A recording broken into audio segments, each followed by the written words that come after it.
How to find and see offline pages on Opera mini browser.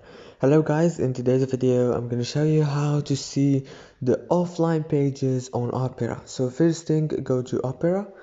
Now go here in the down, click on this little icon, and here you will find some options. Click on offline pages.